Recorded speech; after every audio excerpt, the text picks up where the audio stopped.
So we're here with Dan Clarkson and Jeff Turner, who are not only the creators of the show, but also the two stars of the show. What is it like for you guys to perform this night after night for people who are so rabid for the Harry Potter series? It's nice because they're so keen and just so enthusiastic. It takes away that boredom that can set in on a long run of a show, because they shout out a lot. We never quite know what's going to happen, and that enthusiasm, it just keeps us enthusiastic too. And plus, it's fun to do. I mean, come on, this is our job, that every night I get to go up and be over 300 different Harry Potter characters for 70 minutes. Right. There's people out there doing real work. This is a lot of fun. Why don't you talk a little bit about how you guys came together and then the evolution of the show?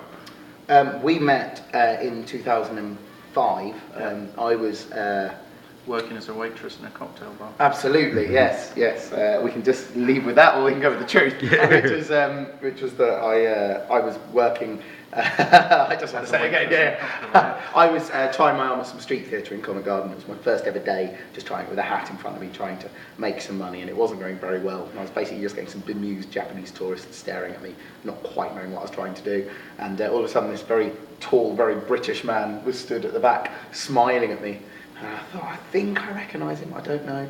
And afterwards he came over and chatted, and turns out we had a couple of mutual friends, and you just had a meeting. And yeah, well, because it all kind of intertwines, because it was that day I'd been with a friend of mine worked for a PR company, and I'd been with them trying to come up with a way for when the launch of the 6th book, what we could do, like a sort of PR stunt, and we came up with this idea of doing all 5 books in 5 minutes as a sort of 20-minute sketch piece, and I was looking for someone to play Harry Potter. And then came down, saw Jeff doing this sort of busking in the style that we wanted to do the piece in. I was like, okay, if you kind of squint and look the other way, he kind of looks a bit like Daniel Radcliffe on a really bad day. So we started chatting, and so it was almost on that day, that's where we became, Potted Potter became one, and we sort of became friends. It all happened at the same time. We're like the first manufactured double act, that means. Yeah. Wow, yeah, we're like the Spice Girls. Yeah. Minus. In every conceivable way. Now, our website is geared toward the teen audience, but there were a lot of parents here at the show. How do you gear the show towards the parents that are bringing the kids so they're not completely lost? It's really, really important to us to appeal to the whole sort of age range, because Harry Potter is the first thing. And also, when we were both kids, we used to watch TV and then go to a theatre with our respective fathers. And if my dad laughed when I was 8, I would laugh. I would find it funny as well. And there's not that much out there that is for families, really. It's either too rude for kids or it's too patronising for adults. A lot of kids' theatre is quite boring for an adult to go along. We've both been sort of as research and watching on this. The kids are loving it. Like the really young kids are loving it. The teenagers, the parents, just not interested at all.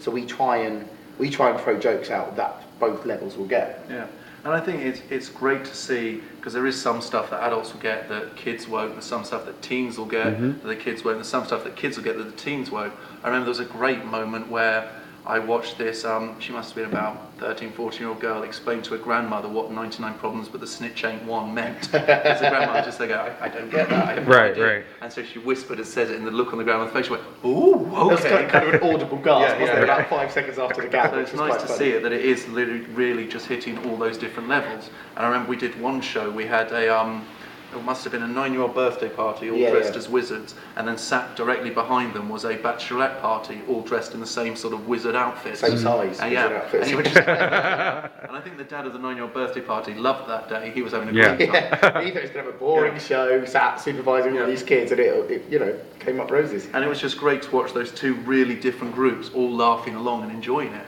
Now, you've performed the show here in America, and you've also done it overseas. Do you tailor the show to the different audiences, or do you kind of leave it the same? We thought we were going to have to more than we did, because up until the beginning of this year we'd only really done it in the UK. We've done it sort of all over the UK many times, and we thought we were going to have to change it more than we did, and it's been very refreshing. The audiences are similar in what they like, what they appreciate, and what they understand. It's just sort of the local references we've had to change. It's more the pop culture than anything.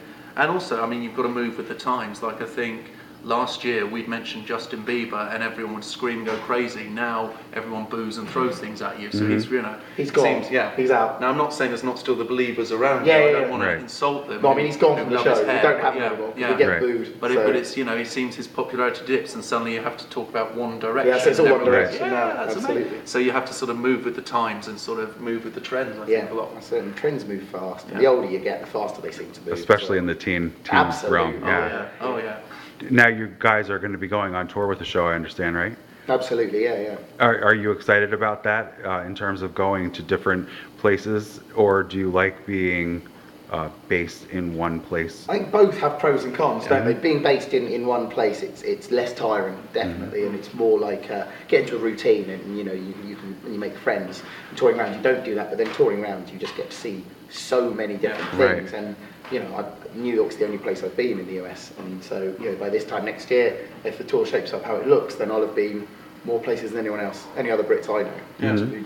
And I think, and it also depends where you're based as well. I mean, it's amazing being in New York, but I know there's a lot of places in the world, and I won't say in case someone from say- this say watching. where, Dan, But I know there's some places I wouldn't want to be for 3 months, sort of stuff Right. there. And it's quite good because I mean we're doing Chicago for 2 months, so we get to see there for a bit.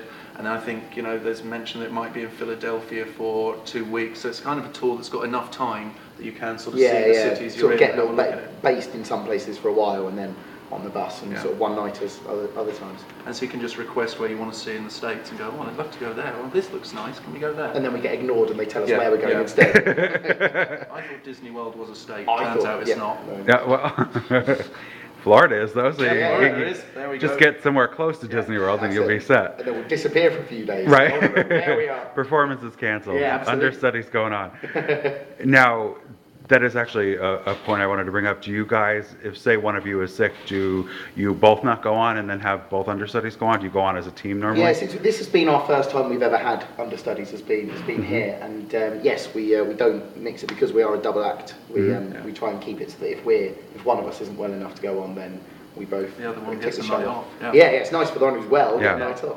But it's only happened a couple of times, hasn't it? Yeah, and I think the same with, because when we get these guys together to be the alternates, you want them to develop a relationship together. Right. And so they need to have that same sort of thing that we've built up. Yeah. And so you've got to allow them to have that and allow them to go and sort of perform the show their way. Yeah, as much as it is a play, we do need it to be a double act within the play Right. for the relationship to work. And talk about that relationship that you guys have with each other. This is a very much a cohesive unit between the two of you. What happens when do you totally put aside any kind of bad day that you've had, whether it be with each other, or do you guys I have mean, we hate each other. Yeah, I that's mean, it. I We'll can be see walking that. off Well, in you those look at the directions. body language. I can see. Very closed body language. No, it's yeah, you do. You if you have a bit of a tiff or an argument before the show, which doesn't happen often, but if it does, it's all forgotten by the end of the show. And you know, as much as we mess around, we do have a level of professionalism. You do kind of have to leave that in the wings, and when you're on stage, kind of. I think after sort of 7 years as well, it's almost become, it moves from that friends to almost brotherly, where you understand each other and you know each other, and if you can see if one of you is annoyed or upset, or so you know when to give them a wide berth and when to sort of not to prod them constantly, and so you know you just know that about each other and you understand. And I don't think we've argued for ages, have we? No, that's. We're probably due one. Yeah, we are. Yeah, Do you a could bust up. probably. I Yeah, could yeah, no, do it yeah. right now. I mean, Yeah. get it on camera. So, what do you say to the people who are watching this, who are living in a city that have, that you're going to be going to, and that are either A, not a Harry Potter fan, B, haven't read the books, or are These so people excited that exist. or that that are so excited. Like, what do you do to draw people in and make them so excited to come see it? We, I mean, it is first and foremost a show about Harry Potter and the books as well, but also, again, we want to appeal to as many people as we can. So if you haven't seen the books or read the books or seen the movies, it is kind of a 70-minute introduction. So you don't have to spend all that time reading or watching. You can just turn up and see the show, and it sums it all up. And we try. And you get to play Quidditch. Right. Okay, if you love Which the you're books, brilliant. If you you get to play a live game of Quidditch on stage. And you know. you're completely obsessed with it after seeing the Exactly, show. I mean, I'm that's very obsessed with Quidditch. So I can guarantee that everyone in the audience does get to join in, play Quidditch, and we have yet to have an American gold. So you know that's still up for grabs. Yeah, we had a couple of Canadian golds, we had lots of British golds from America. Yet to have an we American still haven't gold. had a single point. We've been here for 3 months. Yeah. So seriously, that's the challenge. Come along and score a goal in Quidditch. What do you get if you do score the goal? I mean, what kind of prize do you You'll get? be revered as an American hero. Jeff It'll be will buy better you than pie. winning. Yeah, Jeff will not buy you pie. Yeah, just said it. That will happen if you score a goal. You heard it here first, Yeah, there you folks. go. You're going to get pie.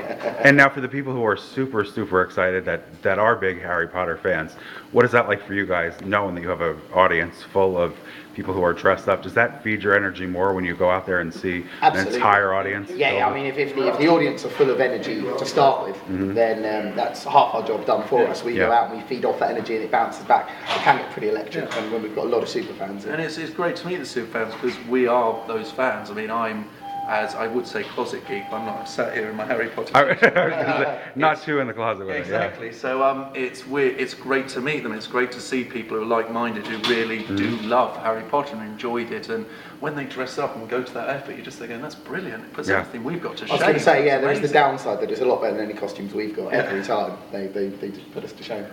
Well, I just want to commend you guys because, you know, you do make a joke of the limited props and stuff that you use within the show, but it's a very entertaining show and it's a very engaging show, and the audience loved it. So if you guys are going, if the people watching this are coming to a city near you, please go out and check Come it and out. see it. Thank you Jeff very will buy much. you pie. Jeff does not have this access to pie. You think he has? For the Americans who may not know what pie is, we may think you're talking about pizza, but what do you actually mean? I don't know what he's talking I mean, about. like a good pie, like a prop. Now, you could have an apple pie, or there's meat pies, or shepherd's pie.